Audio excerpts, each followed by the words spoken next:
The world is healthier. The world is less violent. The world is more democratic. Good afternoon. I'm here to speak to you today about how modern technology affects us as a society and its impacts in the long term.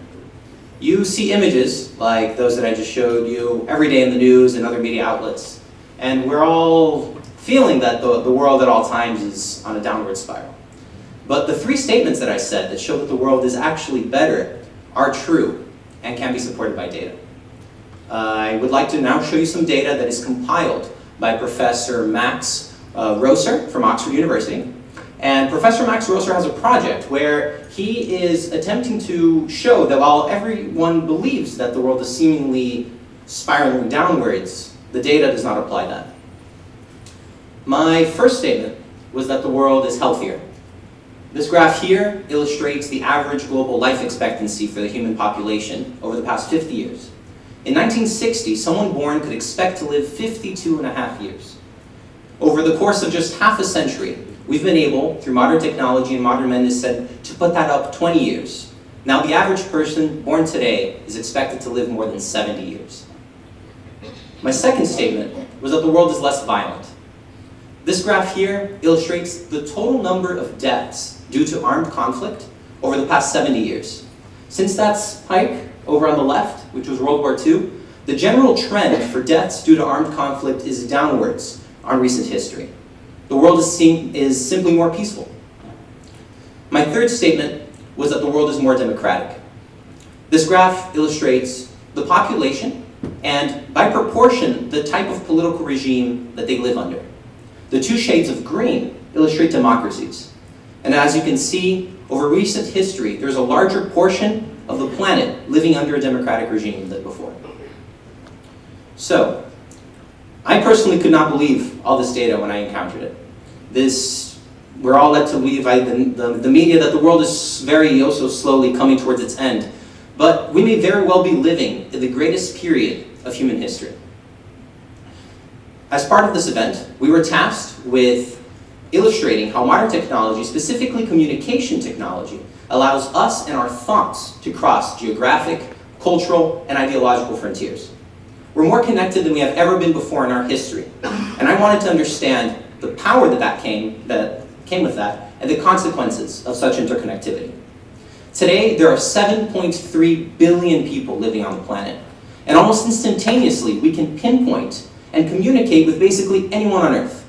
I can pick up my phone today and call someone in Hong Kong, Paris, Sydney, São Paulo. I can move thoughts, ideas, assets, even money across thousands of miles in the blink of an eye.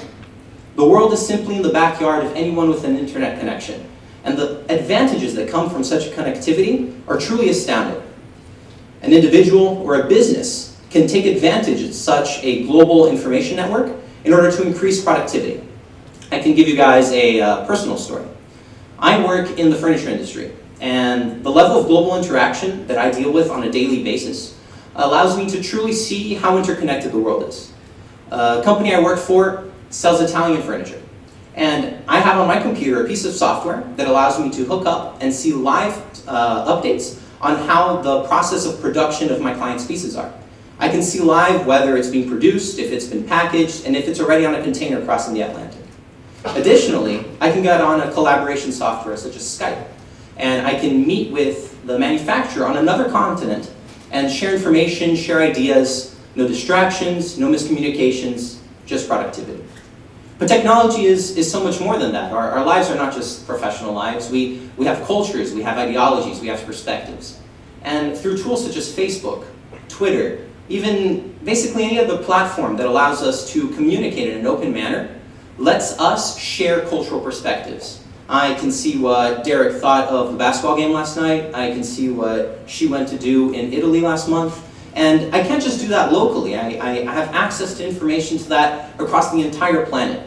I'm faced on a daily basis with cultures, ideologies, and perspectives different than my own. And that's a catalyst for me to mold and assimilate my different perspectives into something new, into a more global perspective. And so with that in mind, I personally believe that modern technology, modern communication technology, at this point in our history, has allowed us to productively and also culturally cross borders and cross different frontiers. But I think that the true gift of modern communication technology is still to come.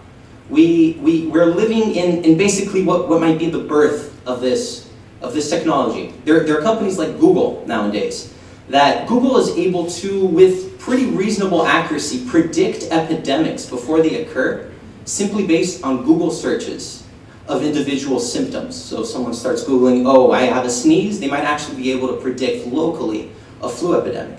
And this is just the beginning. The true gift of global communications is that we as a species can stop thinking locally and can finally start thinking globally. We can start addressing global problems at the macro level, from truly a global perspective, adjusting farming in order to accommodate different geographical occurrences and help stop hunger. In order to, you see spikes of malaria, you produce different medicines in order to treat that most effectively. And with such information, with such power, we have a responsibility. As a human species, we have the responsibility to understand the state of our planet, to understand the state of our society. Because if we, as humanity, does not, who will? But I'm truly optimistic about what all of this can do, and I'm excited to see the future.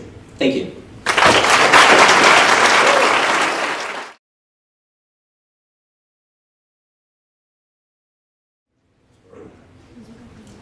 A girl.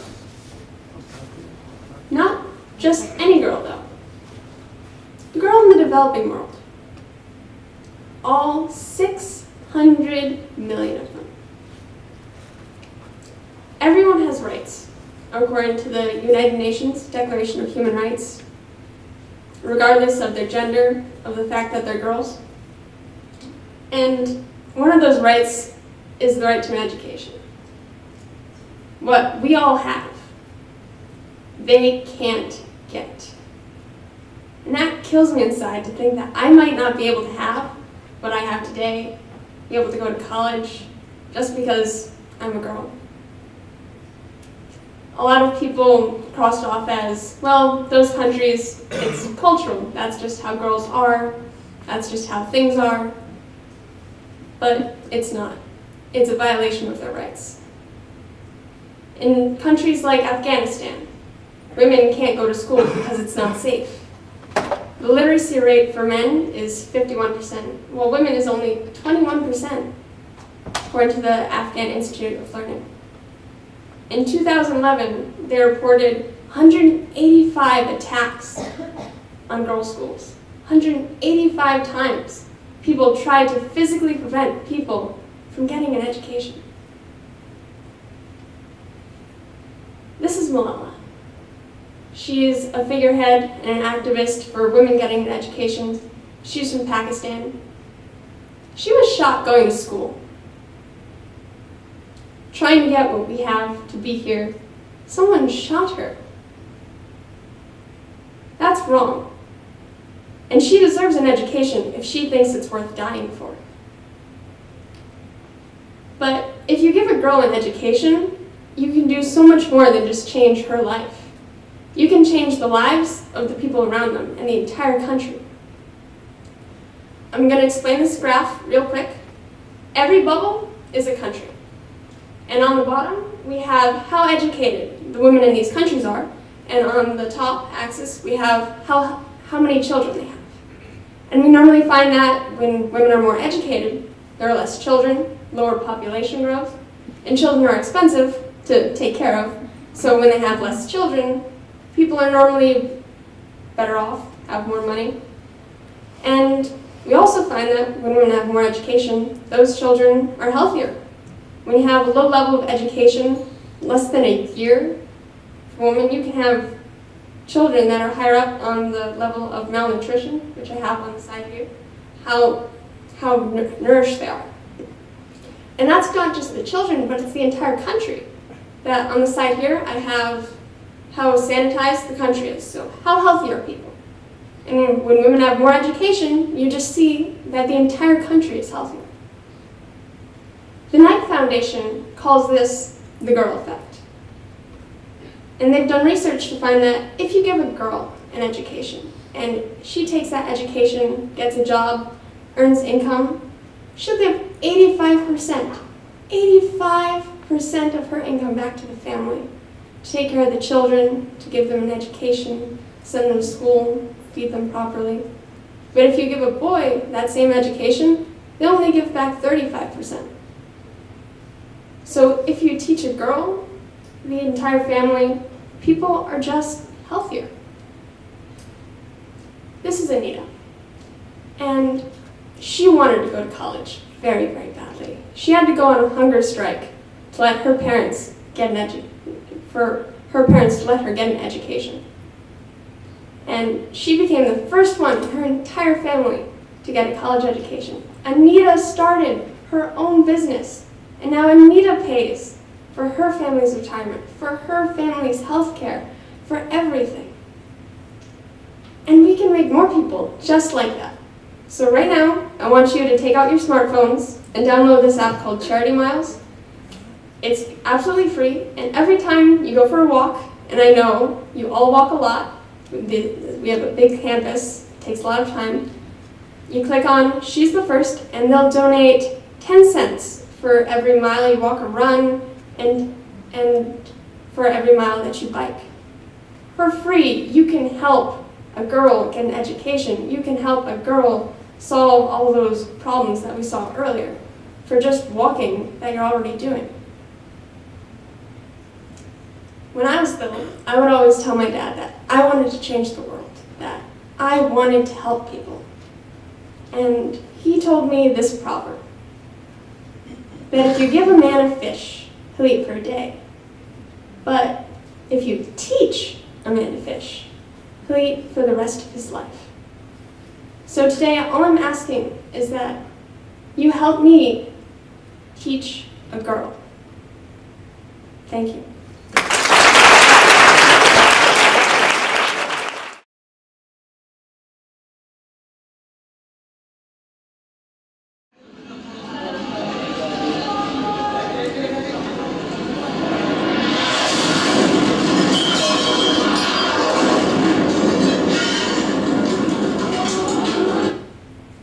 The video you just watched is a U.S. military strike on the Free Syrian Army.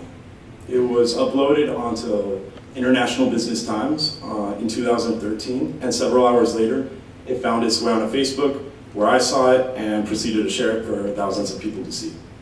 Now, this kind of information is a little bit shocking, but it would have been a lot more shocking 30, 20, 10 years ago when this kind of unfiltered media wasn't directly accessible to the people around in the United States.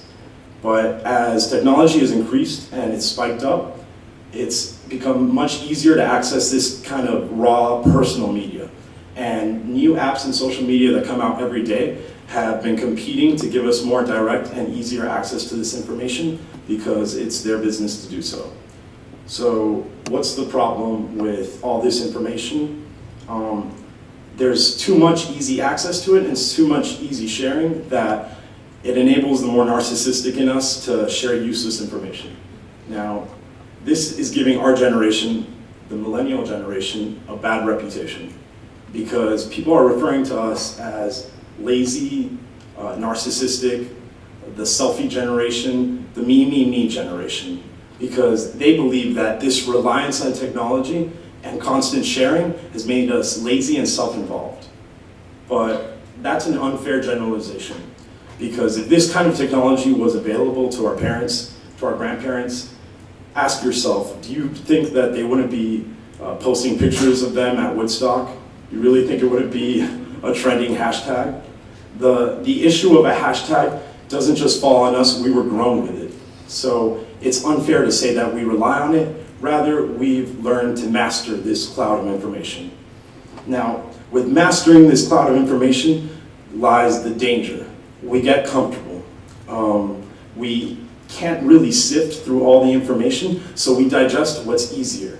The selfies, the BuzzFeed articles, it's a lot easier to digest that information. So that's where the root of the problem lies. If we're not in control of the information that we're digesting, then we fill up our brain with useless information. If we want to avoid falling victim to this trap, we literally have to control our exposure to the information and properly use the powerful tools that have been given to us. And I say the internet as a powerful tool because it's literally just that.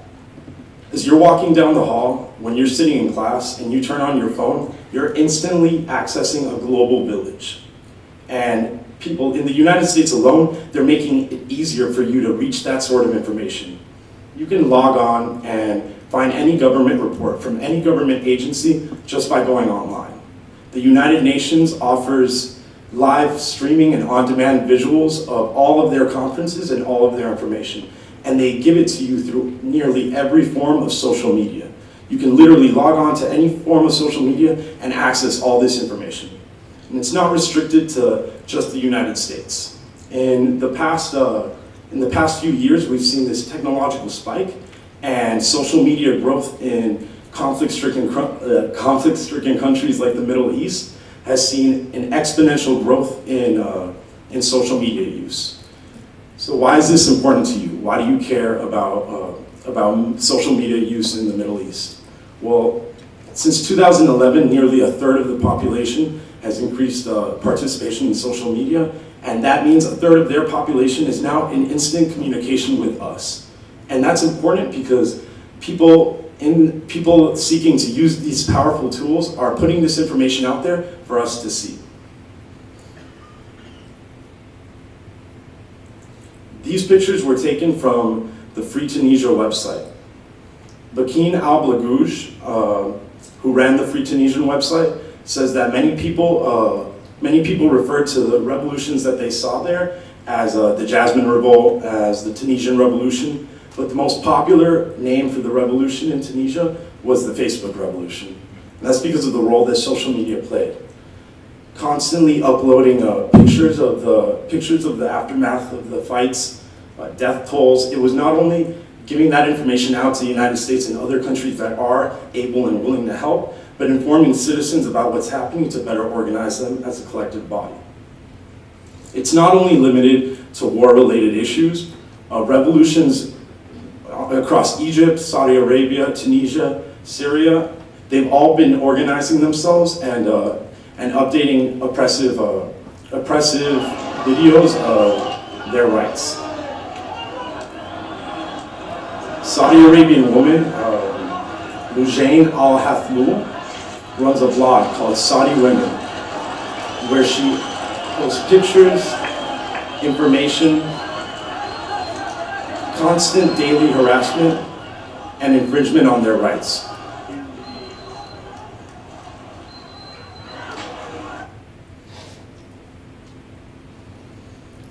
Even so far as getting arrested for just driving through Saudi Arabia, a basic right that is denied to women there.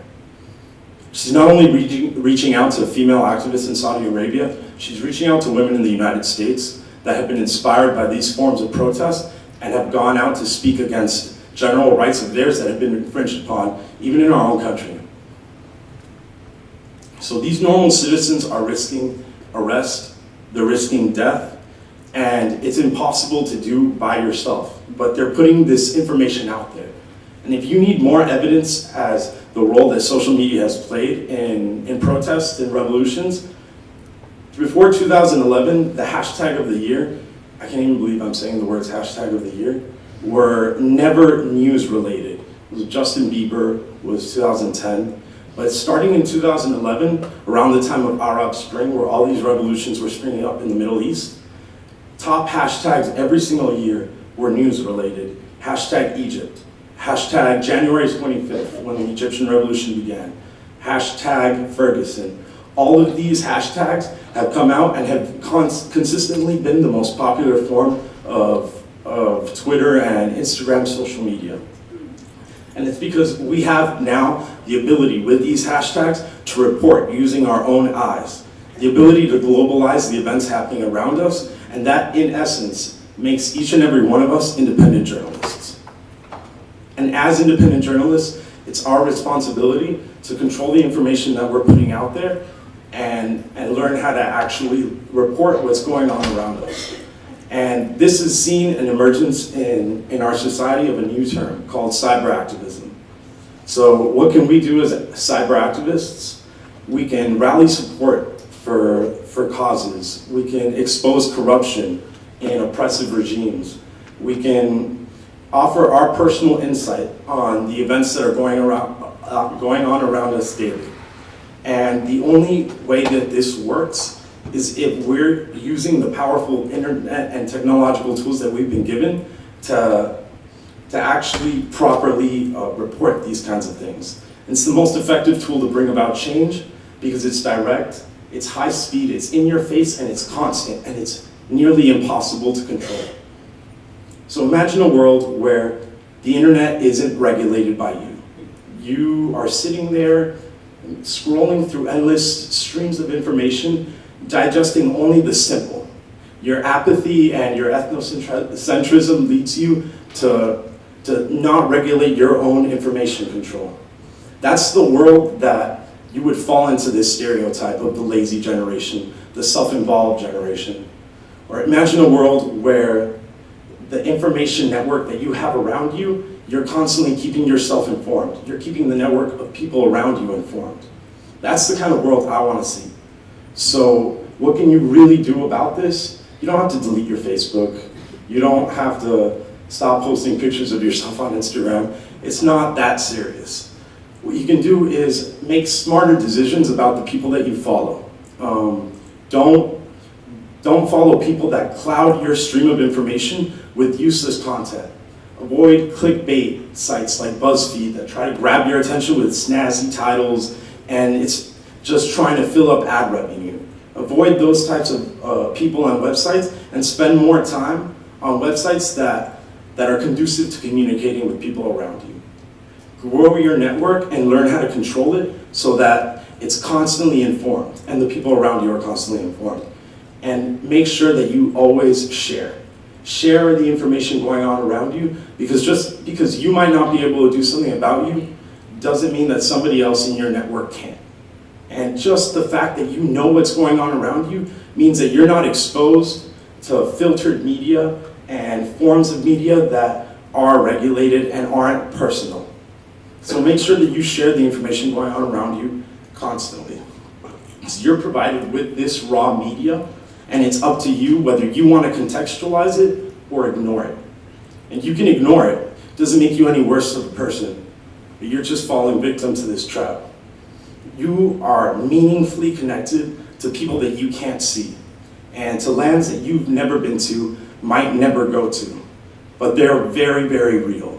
And they're going through some very impressive changes right now, and you've been grown with the tools to affect those changes. So make sure that you control your media network and become a successful cyber activist. Thank you.